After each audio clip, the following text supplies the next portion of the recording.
If you're like me, after seeing what Blizzard had done to the Warcraft franchise, you probably went into StarCraft 2 expecting the worst. But the thing that chafes my nuts about Wings of Liberty is that it's absolutely awesome, just long enough to get your fucking hopes up. The parts where it went wrong are so specific and short, and yet have such huge ramifications for the game and the franchise. It's so damned hard not to believe that Blizzard is shamelessly toying with us at this point, trying to see how much they can yank their fans around. Blizzard has spent the last year steadily beating the drum for the upcoming second chapter, Heart of the Swarm, and since this sucker actually has a release date now, I need to get all the insanity of Wings of Liberty out of my head before it destroys me. I won't lie, I'm mostly reviewing this for the benefit of the 10 or 15 people out there who already agree with me on the points I'm about to make, so if nothing else we can all just find some closure. I understand that not everyone gets this invested in the story and lore when playing games, and it's kinda hard to hold out hope of winning over anybody who can't already perceive the naked contempt Blizzard seems to have developed for not just its older fans, but anyone who picked up one of their strategy titles as recently as 2001.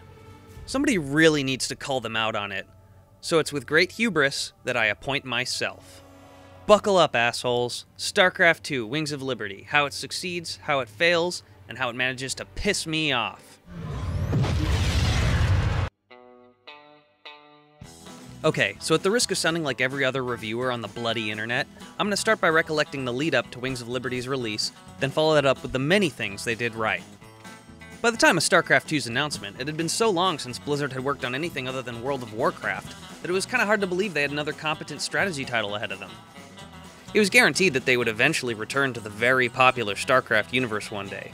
But when the big reveal came at that Korean tournament, it wasn't that unreasonable to assume they wouldn't just fuck it up. All the news that came in its wake was ominous. First there was Blizzard's merger with Activision, then the reveal that the campaign would be split into 3 different games, and finally, the ever-controversial lack of LAN support. Even as the esports focus started making it look like a competent multiplayer title, you also might have wondered if they were going to fuck up the lore. But then the story trailer came out. Sir, Dominion ships warping in. Sweet mother of mercy. About time we kick this revolution into overdrive. Oh, fuck!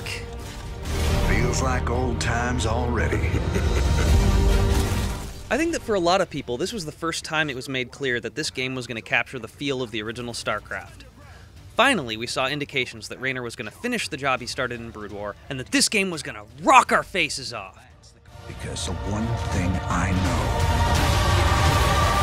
some things are just worth fighting for.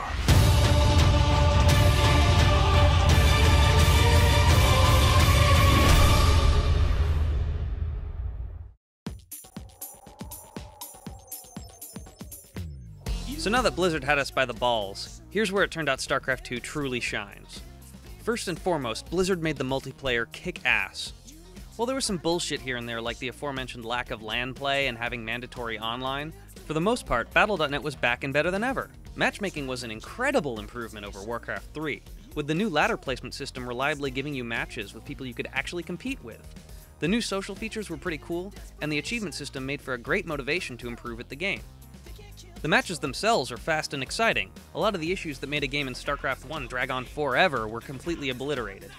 As for the 3 iconic races, the fundamental mechanics of each were upgraded in a way that felt fresh, and also very familiar. The new units offered brand new strategies while staying consistent with the overall style for the races, established in the prior games. Most importantly, they didn't really fuck with the formula.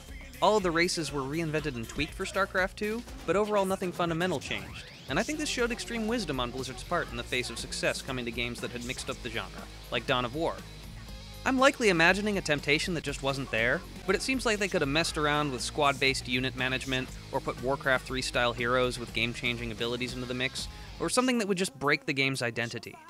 In my opinion, as an intermediate-level RTS player, Blizzard stuck to what it's best at, which is making addictive, micromanaged RTS games that are economy-focused. And after years of waiting, what we got was a StarCraft sequel that felt like StarCraft. But whether you cut your teeth on multiplayer first, or jump straight into the story missions, I'm sure we were all ready for the campaign to be badass. And in a lot of ways, Wings of Liberty delivers. We got a genuine rogues gallery of new characters, and interacting with various crew members on the Hyperion gives it a very fun adventure game feel. Sure, some of the new cast were kind of one-dimensional, and the writing could have been a bit better, But I really liked additions like Tychus, Swan, and Horner all the same. They had simple, effective character traits, and their voice actors were spot on.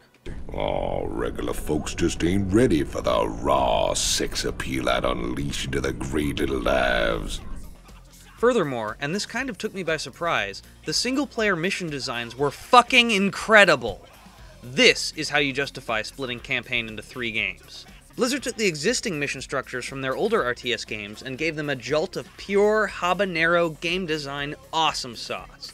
They almost never repeat a mission gimmick, and no level is just a boring, by-the-numbers, break down the enemy defenses, rape and pillage their base, stat screen, next level affair. Each objective is fresh and engaging. On any given level you have to dodge rising lava, hide in your base at night as zombies attack only to counter at dawn, or outrun the fiery encroachment of an exploding star. When I got halfway through the level where you steal the Odin, I suddenly realized I was playing a fun escort mission. Blizzard's design team not only surpassed their own pedigree, they raised the bar for the genre permanently. But this being a YouTube game review, I hope you guys all tuned in to hear me bitch. And hold on to your butts, because Wings of Liberty has plenty to bitch about.